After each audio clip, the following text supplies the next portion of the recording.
Está começando mais um programa Culturas e Identidades. Eu sou Loriel Rocha, filósofo. O tema do nosso programa de hoje será sobre a presença dos mitos gregos na história e na formação de Portugal. Para tanto, eu vou trazer esta obra de um historiador português, Joaquim Fernandes, História Prodigiosa de Portugal, Mitos e Maravilhas. Joaquim Fernandes é um autor que eu já citei por diversas vezes. O Joaquim atualmente não, já há muitos anos, ele está vivo ainda, graças a Deus, é professor da Universidade Fernando Pessoa, no Porto, e foi o autor, juntamente com Fina da Armada, igualmente historiadora, que na década de 80 lançou uma obra que abriu as comportas dos fenômenos em Fátima, não é? Com um título extremamente polêmico, uma delas intitulada Intervenção Extraterrestre em Fátima, e a outra, Fátima, o que aconteceu em 1917. O Joaquim e a Fina da Armada foram os primeiros historiadores a investigar os arquivos do cônego Formigão, de posse da Diocese de Leiria, em Fátima. E com a autorização da Diocese, não é? Eles publicaram a obra onde aparece uma versão completamente diferente. Bem, das aparições de Fátima e do que foi aquela fenomenologia, né? Bem, nesta obra aqui dele, tem História Prodigiosa de Portugal, tem 2 volumes, eu tenho os 2 volumes. Essas obras a gente não encontra no Brasil, eu compro quando comprei há alguns anos atrás, quando eu havia ido a Portugal. O Joaquim é um historiador muito sério e o seu campo de investigação cobre exatamente o campo do imaginário, da cultura simbólica em Portugal, né? E ele tem feito muitas obras em relação a isso, inclusive no que diz respeito ao chamado imaginário extraterrestre. Por extraterrestre aqui não vamos entender só o ET de Varginha verde, não. Extra no sentido de tudo aquilo que está fora da Terra, né? Tá claro? Então é uma visão bastante abrangente e acadêmica. Esse tipo de pesquisa pode estar sendo conduzido dentro da academia. Então o Joaquim é uma voz que eu trago para o público brasileiro, porque é um historiador realmente muito sério. O nosso programa Culturas e Identidades, ele tem como objetivo principal trazer precisamente a história prodigiosa portuguesa, a história providencialista, a história mítica, né? As hierofanias, a cultura simbólica, enfim, tudo aquilo que diz respeito ao imaginário, tudo aquilo que diz respeito ao imaginal, tanto num sentido literário, no sentido ficcional, quanto no sentido de não imaginário, ou seja, como substrato da psique. Então nós somos um canal, o IMUB é uma organização que especializou-se nesse tipo de literatura. Tá bem? A história portuguesa, eu já falei por diversas vezes em diversos programas, ela tem uma conexão profunda com a Grécia. Profunda. Tudo em Portugal remete à Grécia, não remete a Roma. Não remete ao Império Romano. Remete ao cristianismo oriental. E remete à Grécia. A Grécia pagã. A Grécia dos mitos gregos. O brasileiro não tem, em sua grande maioria, a menor ideia de como a Grécia e o cristianismo oriental estão presentes dentro da cultura grega, dentro da cultura portuguesa. Tá? Bem, então, eu aqui vou ler. Essa obra é uma obra que ela começa falando dos pais míticos de Portugal, né? Então, Portugal tem uma história ali bíblica. Há muitos anos atrás, quando eu dei um curso sobre visionários heterodoxos e marginados promovendo movimentos revolucionários, Eu havia falado especificamente isso que o Joaquim vai colocar aqui. A história de Portugal, a história mítica portuguesa, por história mítica, nós entendemos aqui a história também bíblica. Tá claro?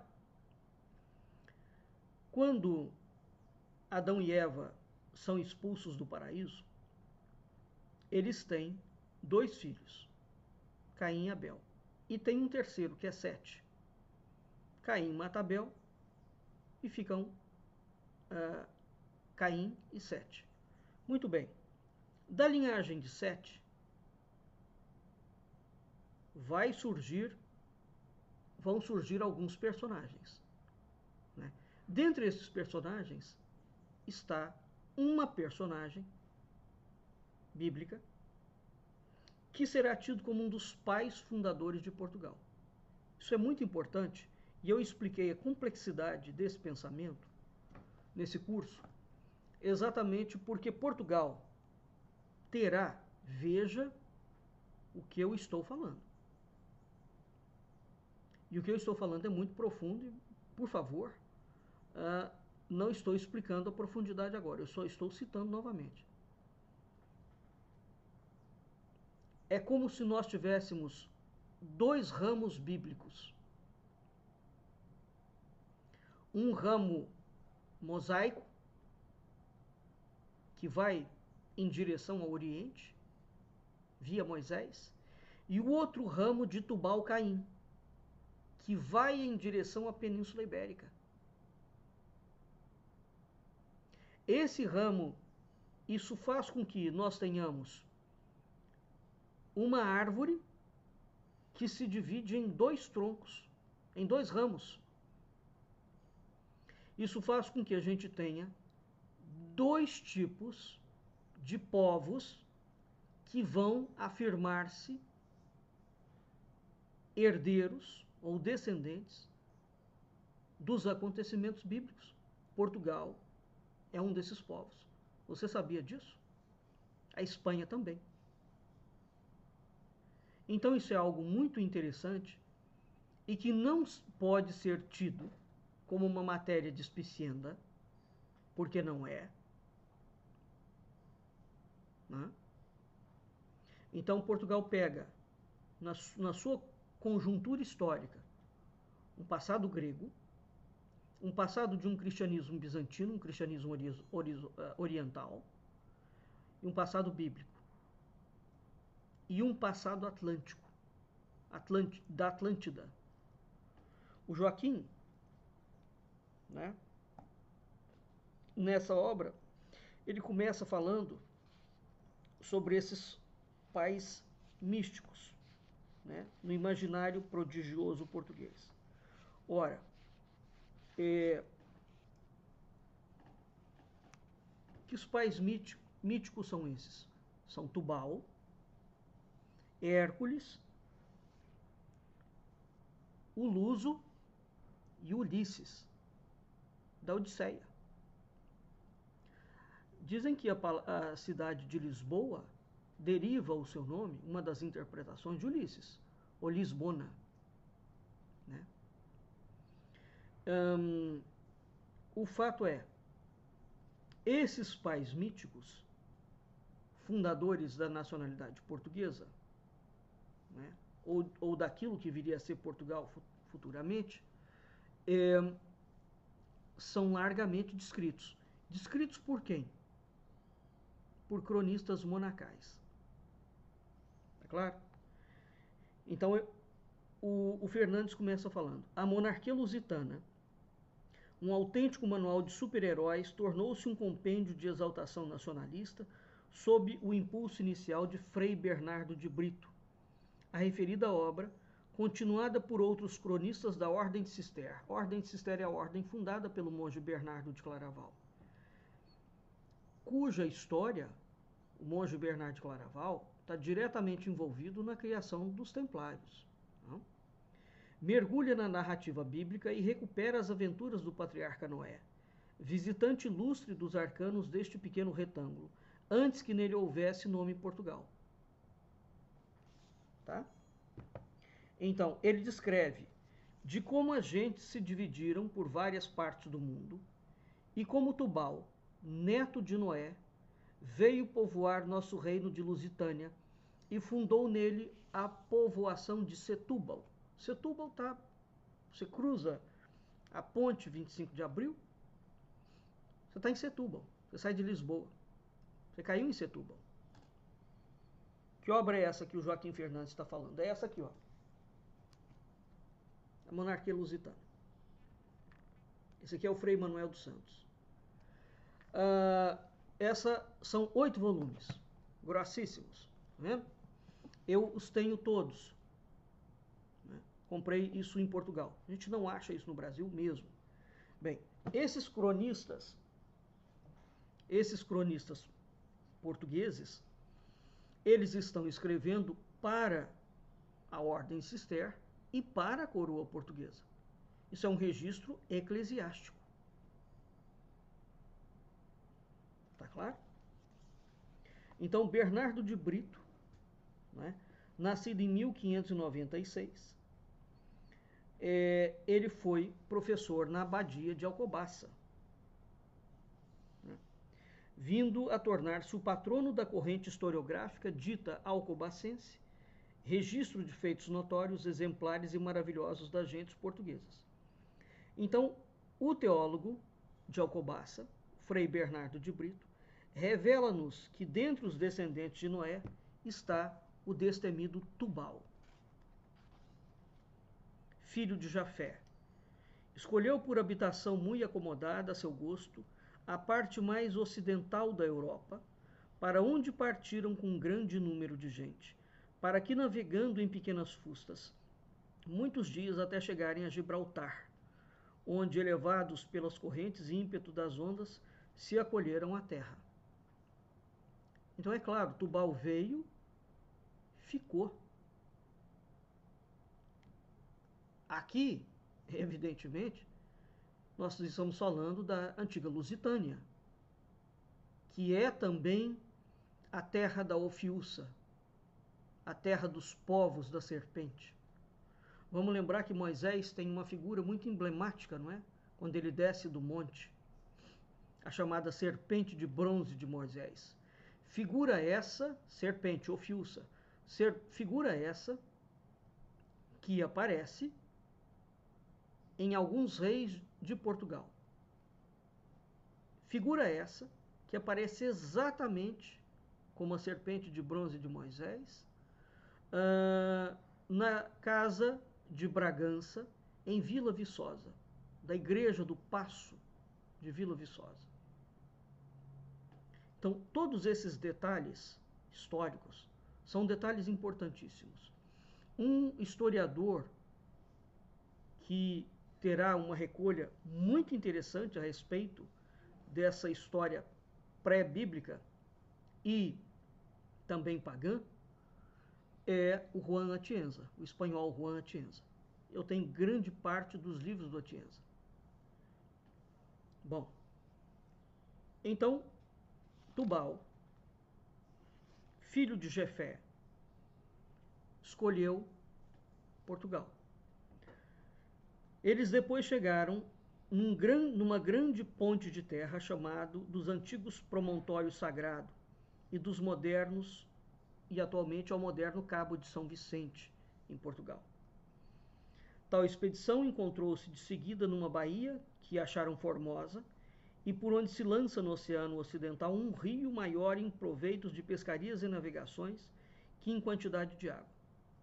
Foi assim que Tubal, após verificar a excelência do sítio onde haviam aportado, e aceitando que os membros de sua companhia já faziam de si enfadados de navegação tão larga, determinou fazer naquele lugar o seu assento, em Setúbal. Prossegue a narrativa o Frei Bernardo de Brito, dando-nos conta que o corajoso Tubal instalou a sua comunidade, além do modo de república, ordenada com brandas leis e poucos maliciosos costumes daquele novo mundo. República. O fundador da futura cidade de Setúbal viveu ali durante alguns anos apacentando gado, portanto como pastor. essa ideia do pastor de rebanho, não é? E do agricultor são figuras muito emblemáticas dentro da história do cristianismo. E eles têm funções, digamos, pastorais diferentes. Então, um pastor não é um agricultor. Veja que ele apresenta Tubal como um pastor. Viveu durante alguns anos apacentando gado, o melhor da sua riqueza, e dele se deu nome à nova povoação que fundara, chamando-lhe Setúbala, que outros autores viriam a designar por Dubal. E mais tarde, já ao tempo de Frei Bernardo de Brito, escreve ele, chamamos Setúbal, com V, assaz conhecida no Reino de Portugal. Recorda igualmente o nosso atento historiador que esta antiquíssima cidade fora a primeira que em Espanha teve nome e figura de república ordenada. Veja que coisa curiosa isso. A palavra república, portanto, ela não surge sob essa perspectiva aqui com Roma, com o Império Romano. Um estatuto que o autor dispunha contra a opinião de outros escritores espanhóis coevos, autores que conviviam ao mesmo tempo, né? Num argumento recheado de conjuras e sutilezas à falta de documentos e sentido crítico. Ora, Setúbal iniciou seu périplo pelas costas de Portugal e colocou a primeira pedra na Setúbal de hoje, foi em Espanha, na região da Biscaia, para onde partiu depois, que terá instalado seu reino mais duradouro, 115 anos, havendo 257 que passaram o dilúvio universal. Números eloquentes. Então veja que Tubal vem a Setúbal e depois vai a Biscaia, na Espanha. Então há um eixo aqui, bíblico, entre Portugal e Espanha.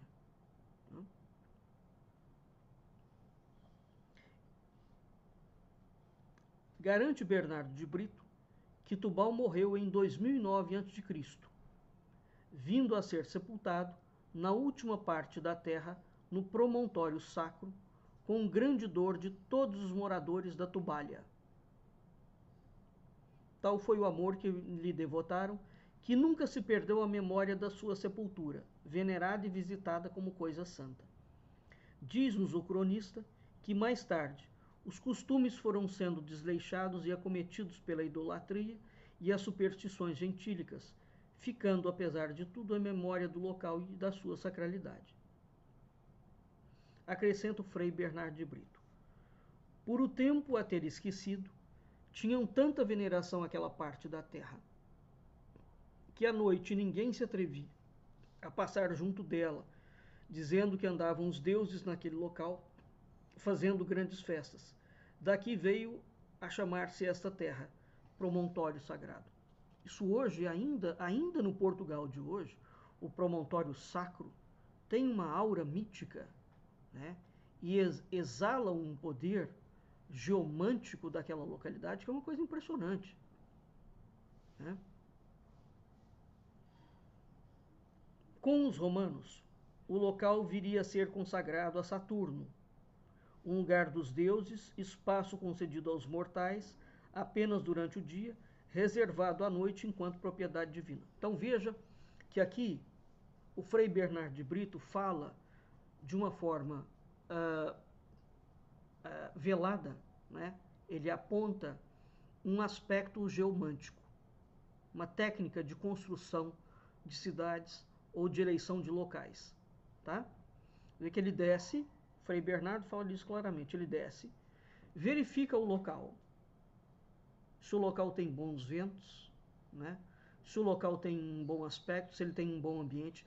Depois de uma verificação e de fazer uma consulta aos seus acompanhantes, a sua tribo, ele funda Setúbal. Tempos depois, o Império Romano vem e funda sobre Setúbal, o promontório sacro, não é?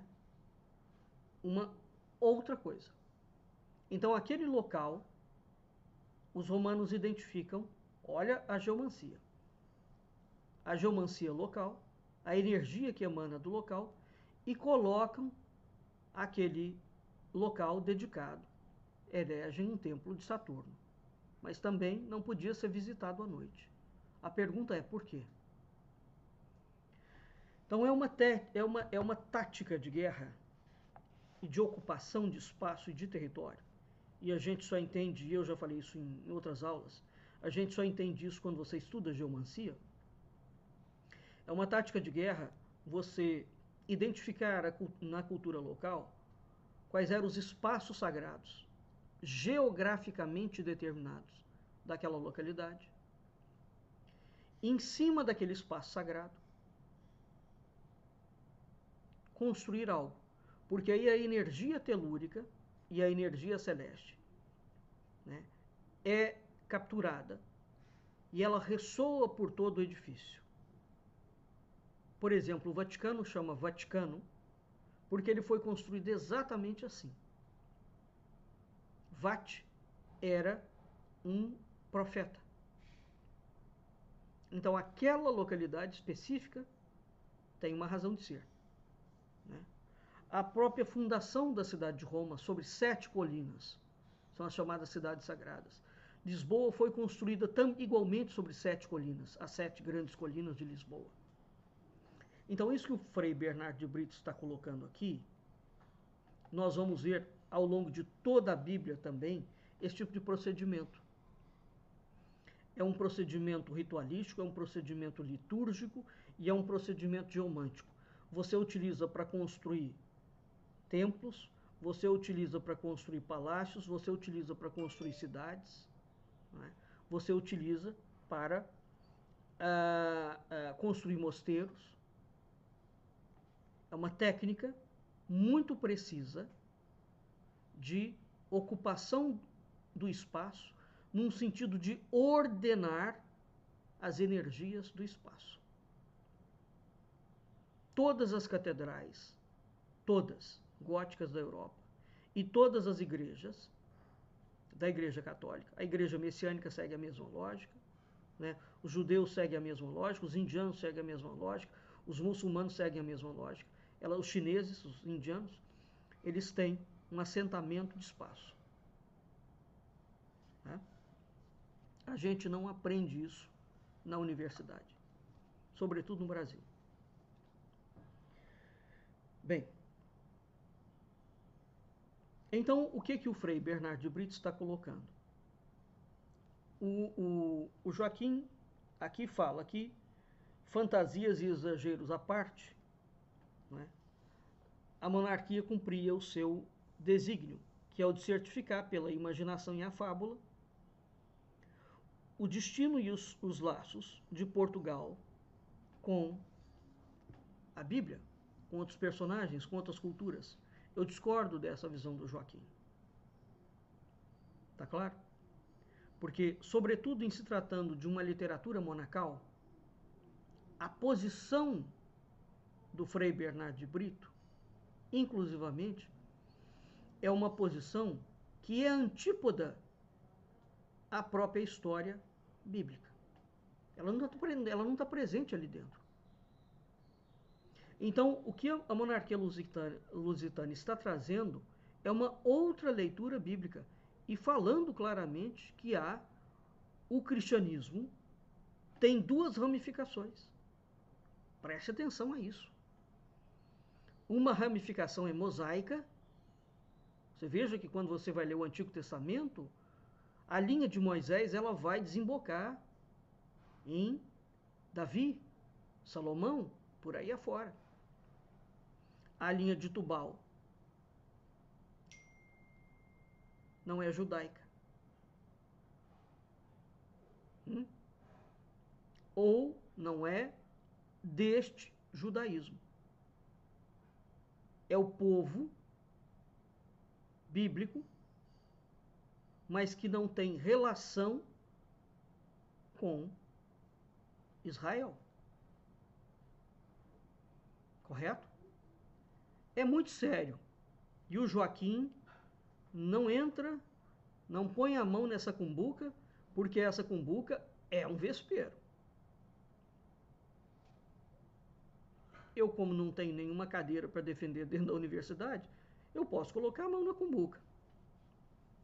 Então, o que a obra A Monarquia Lusitana vai falar nesse aspecto é algo muito mais profundo do que o que nós podemos pensar. E veja, a história de Portugal está repleta desse tipo de interpretação, ou uma leitura paralela. Não é paralela porque é um desdobramento daquela, não, é uma leitura paralela no sentido de ser um ramo paralelo. É um outro ramo. Então há dois ramos que correm. Tá claro? E a história portuguesa, portanto, então olha, aqui nós vamos ter a seguinte fusão. Os descendentes de Tubal vão para a Península Ibérica e depois vão para a Espanha, para a Biscaia. Aqueles descendentes criam, né, uma república ali. Depois, muitos mil anos depois, já com o cristianismo formado, nós temos a aparição de Cristo a Dom Afonso Henriques, aonde Cristo missiona Portugal para a expansão da fé e do império. Eu já falei várias vezes desse assunto aqui com vocês. Então, essa temática, ela se funde. Mas, de saída, o que nós temos que entender é isso aqui. Nós temos, portanto, um ramo bíblico que se divide. Ora, o Frei Bernard de Brito continua a enumerar personagens ímpares, construtores. A Monarquia Lusitana foi escrita por vários freis, porque, claro, são os cronistas de Alcobaça. Então, é uma geração de cronistas do Mosteiro de Alcobaça, não é? Portanto, da Ordem de Cister, de Bernard de Claraval, que vão escrever aquela história eclesiástica de Portugal.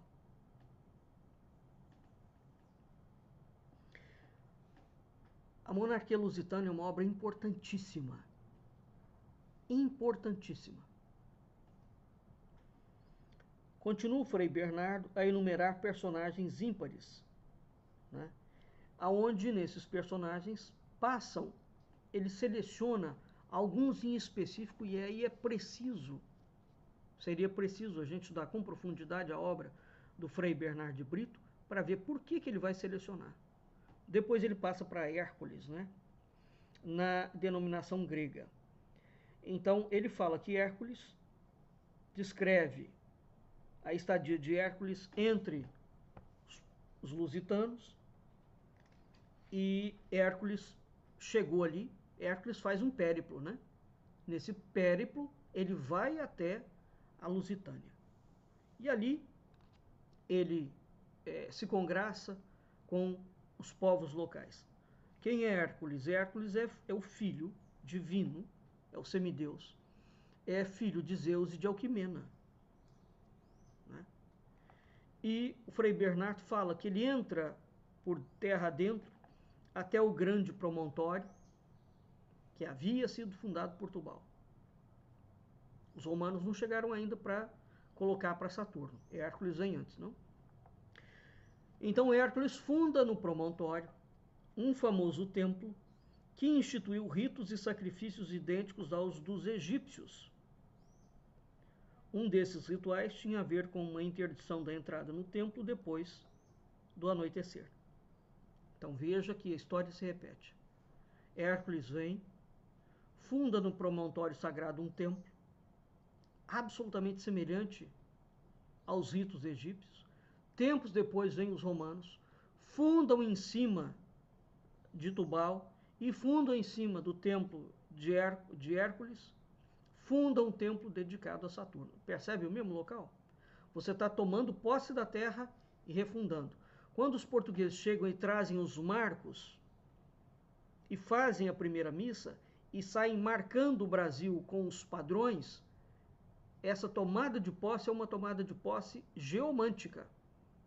Aquelas localidades já tinham que estar determinadas geomanticamente. Não é simplesmente você chegar e jogar o negócio ali. Isso significa que antes de Cabral, veja, Cabral, na esquadra, está repleto de marcos de pedra. O navio já vem com aquilo. Já sai de Portugal com aqueles marcos desenhados. Como é que sai de Portugal com os marcos desenhados se eles não sabiam para onde eles estavam indo, teoricamente? Isso é a mentira histórica, não? Então, quando Cabral chega e coloca em vários pontos da costa brasileira aqueles marcos, eles são, de fato, como agulhas de acupuntura, fazendo uma acupuntura da terra, marcando geomanticamente os locais. É isso aqui. Prosseguindo a saga dos soberanos, né, o irreverente príncipe Afonso, o primeiro rei de Portugal, né, vai fazer menção a um outro rei que é um alicerce da Lusitânia, o chamado rei Luso. Lusitânia vem do rei Luso. Tal como escreve padre Antônio Cordeiro, cronista açoriano, que viveu entre os séculos 17 e 18, jesuíta, ilhéu de corpo e alma, foi um dos primeiros escritores nacionais a relançar o seu olhar pelas profundidades da história fabulosa, enxertada da lógica da cronologia bíblica e dos seus protagonistas semidivinos, na esteira de Noé e do dilúvio, evento de proporções apocalípticas, transformador do nosso planeta. Porque o evento do dilúvio foi, de fato, transformador. Não é? Veja que depois do dilúvio, a Terra é dividida em 3 porções para os 3 descendentes de Noé. Então, o continente africano, o continente europeu e o continente asiático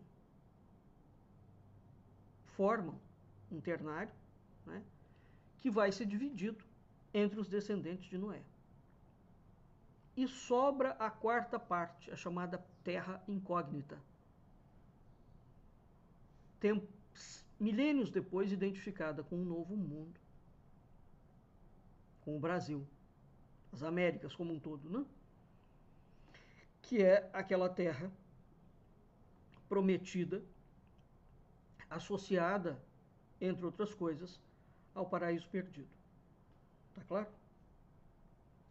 Então, depois do dilúvio, 3 porções são escolhidas pelos filhos de Noé, pelos descendentes de Noé.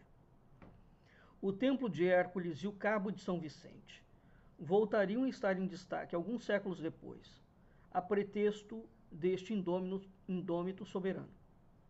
Na história insulana das Ilhas de Portugal, sujeitas no Oceano Ocidental, de 1717, o ano em que a maçonaria é fundada, e o ano em que o rei Dom João V de Portugal está fundando o Palácio Nacional de Mafra. O padre Antônio Cordeiro fala-nos do rei Luso, 19º de Espanha. Espanha era toda aquela região, tá? Espanha não era só Espanha com H, não era só a Espanha de hoje, que começou a reinar pelos ditos anos de 1309 a.C. Então assevera o cronista. Foi tão celebrada a sua vinda pelos portugueses que o coroaram solenemente no célebre Templo de Hércules, no cabo que hoje chamam de São Vicente. E tão afeiçoado se mostrou aos portugueses, que lhes fundou terras e povoações tantas, que os mais povos de Espanha começaram a chamar lusitanos aos portugueses e Lusitânia às terras destes. Então este rei de Espanha fundou terras na Lusitânia, E era de tal forma, portanto, premente a influência de Luso, que a Lusitânia vai chamar-se Lusitânia.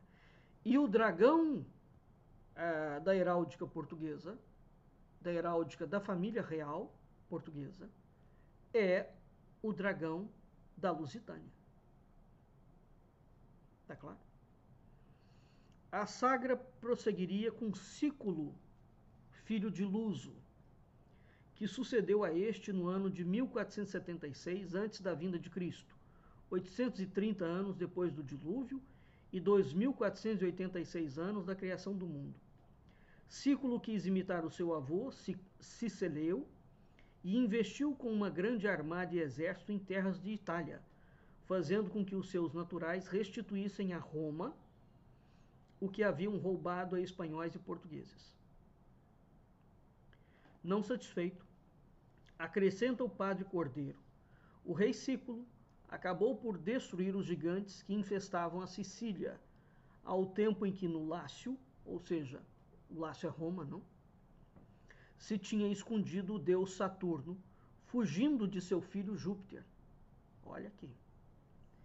E por aí se ficam as heróicas excursões do famoso rei Luso e seus descendentes, na amálgama de narrativas exemplares com que nos brindaram os autores desse ciclo prodigioso e admirável antes da história. Então, o que o padre Antônio Cordeiro está colocando é que o rei Luso foi contemporâneo dos deuses gregos. Interessante, não? Ele é contemporâneo de Saturno, que está fugindo de Júpiter. Bem, isso aqui nos dá, já vai nos dando uma sequência de dimensões históricas em que a gente vai tendo uma visão que vai se aproximando. Porque nós temos uma ideia de que a história caminha no sentido do nascer e pôr do sol, do Oriente ao Ocidente, não? Então ela vem de Roma, ela vem do cristianismo e vai até a Península Ibérica. O que esses cronistas estão colocando é que nós temos dois ramos históricos. Esses ramos, um vai para o Ocidente, Tubal, e o outro vai ao Oriente, que é Moisés, e depois nós temos as outras histórias e elas vão se fundir, elas vão se juntar, se encontrar no meio da Europa. Então, a história ocidental da Lusitânia, ela vai caminhando em direção a Roma e interfere em Roma. Num dos seus afamados sermões, o da primeira oitava de Páscoa, celebrada na cidade de Belém, no Brasil, em 1656, o padre Antônio Vieira se refere ao promontório. O padre Antônio Vieira tem muita história bíblica e mítica, não? Recordando que aquela ponta de terra montuosa, que hoje chamamos Cabo de São Vicente, antigamente se chamava Promontório Sagrado. Por ali está o sepulcro de Tubal, primeiro pai da nossa nação, e também o de Hércules, um dos mais famosos e amados reis da Lusitânia. Hércules, rei da Lusitânia.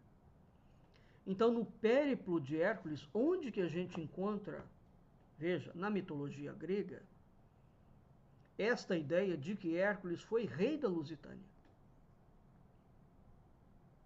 Percebe?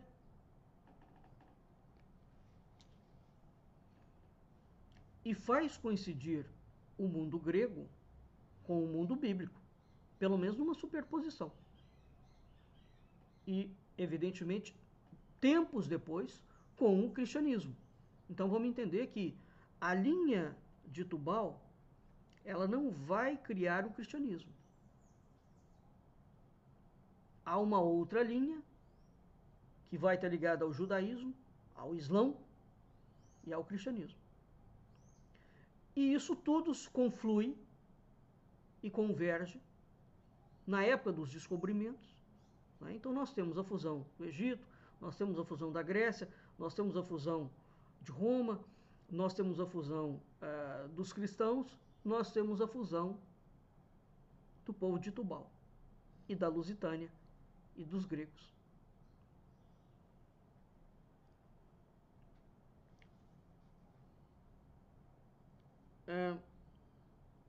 A experiência pessoal do mistério do promontório de São Vicente foi nos dada em primeira mão em 1894 pelo antropólogo José Leite de Vasconcelos. José Leite de Vasconcelos é autor de uma obra grande também, um dos grandes eruditos portugueses, eu tenho parte da obra dele, chama Religiões da Lusitânia.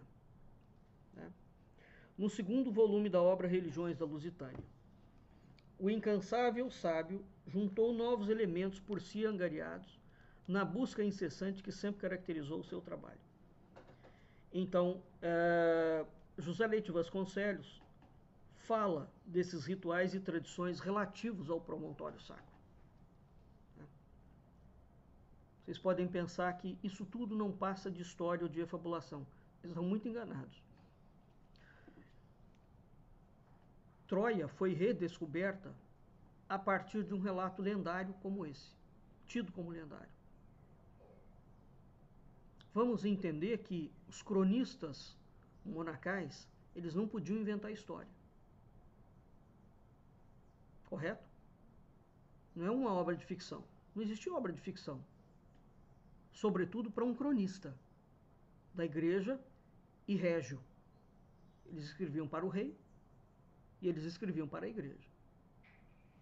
Então, a visualização desse tipo de obra, ela passa por uma outra ótica, uma outra lógica. Então, na época, o Leite de Vasconcelos, na obra dele Religiões da Lusitânia, quando ele recolhe esses textos antigos, não é? Onde ele compara a descoberta dele, que foi feita em cima dos registros portugueses, e quando ele compara com os autores clássicos, ele vai identificar semelhanças absolutamente inequívocas. São assustadoras as semelhanças. Então, repito, um espanhol que vai fazer isso, e tem uma leitura fácil, não é uma leitura acadêmica, densa, né? Como o Joaquim é um acadêmico, mas ele tem uma leitura muito fácil. Uma obra tranquila de se ler, você lê como um livro, ele não é um livro de... Ele é um livro de estudo porque ele tem muita informação, não é? Mas ao mesmo tempo você consegue ler o livro, ele é tranquilo, né? Bem, é o espanhol que eu já citei, o Juan Atienza. Ora,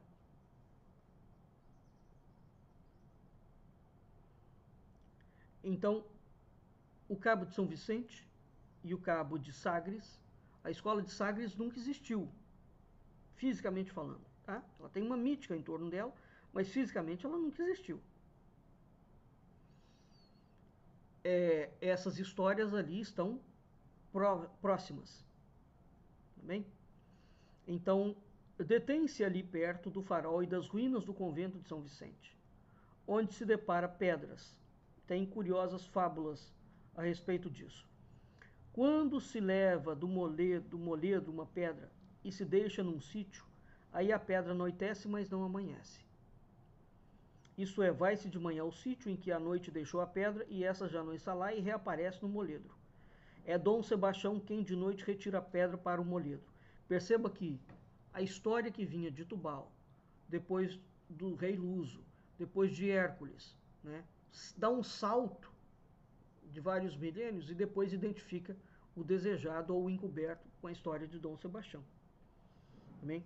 Então, uma dessas funções da pedra, né, no promontório dedicado a Saturno, o Leite de Vasconcelos continua citando, né, as inúmeras lendas, digamos assim, ligado ao Cabo de São Vicente e a Sagres.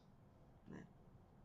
E aí o Leite de Vasconcelos vai fazendo uma série de observações.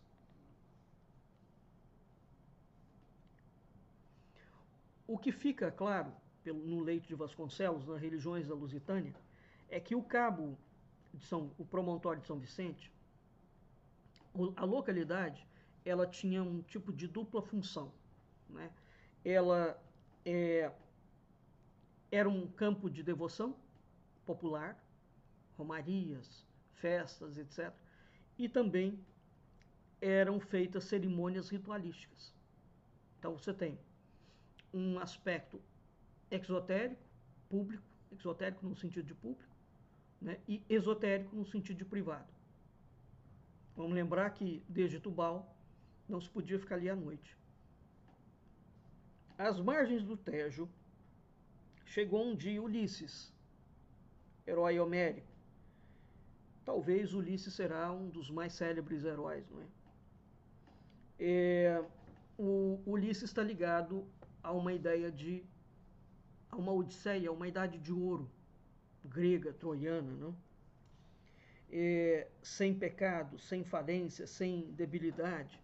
Então a gente tem na Ilíada e na Odisseia de Homero esse herói, né? Ora, então Ulisses é filho de Laertes e Anticleia, nativo da pequena ilha de Ítaca, nas Ilhas Jônicas. Ulisses privara com o grande Zeus, e se compreende porque ele se torna uma síntese de todas as virtualidades do super-homem da cultura dos nossos dias, né? Então, Ulisses configura na pessoa dele um ser suprafísico, poderes, capacidades suprafísicas. Ele tem força, ele tem agudeza de espírito, ele tem sabedoria, ele tem inteligência, ele tem prudência, ele tem astúcia, ele tem destreza física, né? Então, depois, né, da morte e do retorno a Ítaca, de Agamenon, Ulisses e sua descendência foram objeto de apropriações múltiplas por literaturas posteriores. Então, ele se tornará um dos heróis mais decantados, né, da mitologia grega. E aqui ele surge na chamada historiografia de Alcobaça, né, na monarquia lusitana. André de Rezende, que foi um outro personagem que escreveu muito sobre a história mítica de Portugal, também já vai citar Ulisses. Bem, então Frei Bernard de Brito fala que Ulisses chegou, vamos lembrar que Ulisses sai em peregrinação, enquanto Penélope, a esposa dele, ficava tecendo o manto, né? Ulisses chega às costas da Lusitânia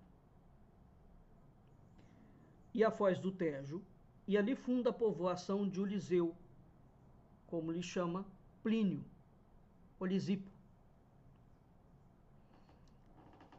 E Frei Bernard de Brito afirmou que foi tão grande o contentamento de Ulisses, que Ulisses teve desta povoação, que, esquecida a felicidade e a aquietação do seu reino, punha todas as suas forças em prosperar e engrandecer o que de novo fundara, e refazendo as embarcações destroçadas que se ocupavam de pescar no Tejo a variedade de grandes e saborosos peixes, que em si cria de modo que quanto mais estavam na terra, tanto menos causas se achavam para se lembrar da sua. Novamente, vem uma outra personagem exótica a Portugal, no caso é Ulisses, funda Lisboa, né?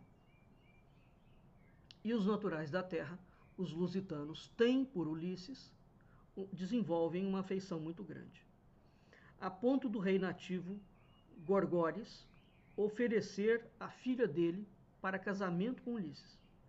E ele casou durante algum tempo.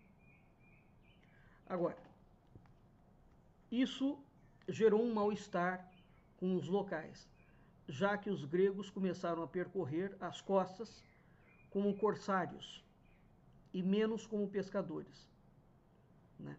Então, o comportamento da equipe de Ulisses começou a desagradar os lusitanos.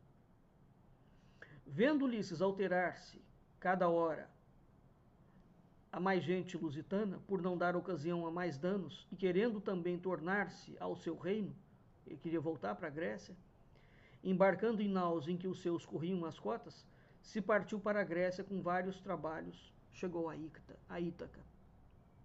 Né? Então, na sombra de Homero, tem um autor português chamado Gabriel Pereira de Castro, jurisconsulto e poeta seiscentista. No seu poema épico Ulisseia, ou Lisboa Edificada, ele desenvolve a lenda da fundação de Lisboa por Ulisses. Camões também cita ele. Né? Enfim, aqui nós temos, portanto,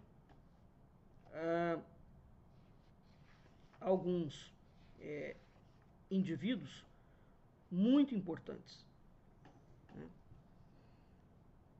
Ora, vários autores portugueses vão defender essa tese, tá certo?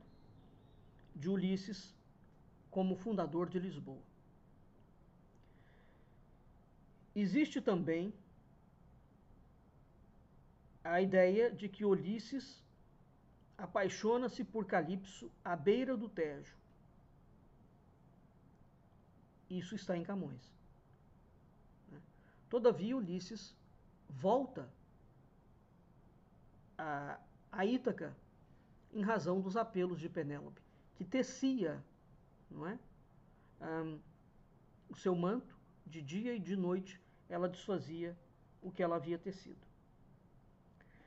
Em 1646, Francisco Guilherme Casmac, no seu labiríntico tratado Braquiologia Astrológica e Apocatases, né, ele fala exatamente, de novo, da importância de Ulisses. Depois, nós vamos ter que os autores vão identificando cada vez mais Portugal com um tipo de paraíso terrenal,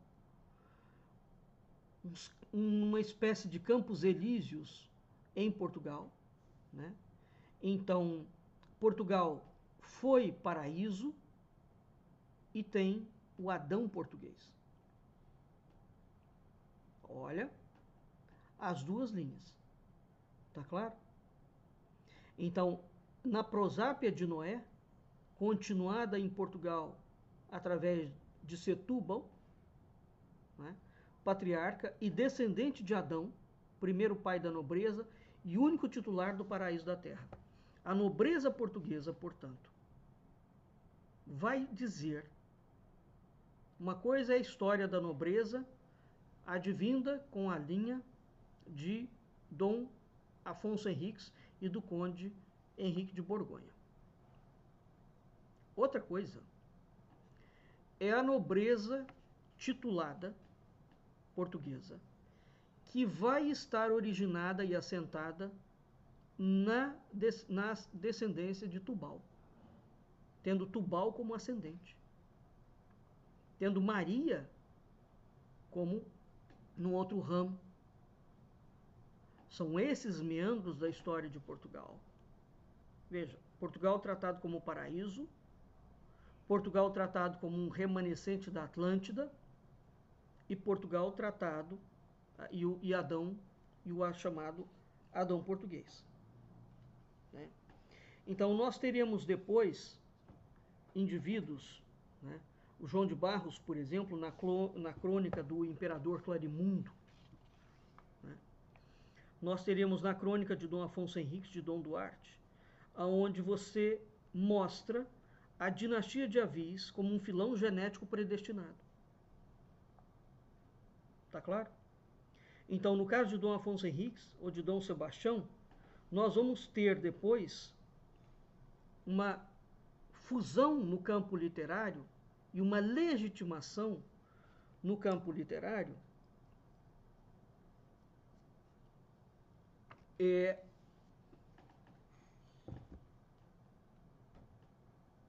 de uma série de autores que vão propor para a coroa portuguesa para a nobreza portuguesa que vai assumir a coroa. Essa filiação, uma filiação claramente bíblica, e isto também legitima Portugal a missão espiritual que vem a desempenhar. Esses assuntos são muito sérios. E nós temos que levar essas obras, mesmo apresentadas como mito, e aqui lembrar de como a escola dos análises vai tratar o mito. Não é? Nós não temos como desassociar a Grécia dos seus mitos. Vicente Ferreira da Silva, o que ele vai falar sobre os mitos, não é? Então a história de Portugal, ela está cheia de mitos legitimadores que aparentemente são desconexos, e quando da legitimidade de uma missão espiritual de Portugal, e quando você vai estudar, todos esses mitos vão convergindo para um único ponto. Tá claro? Bem, eu espero que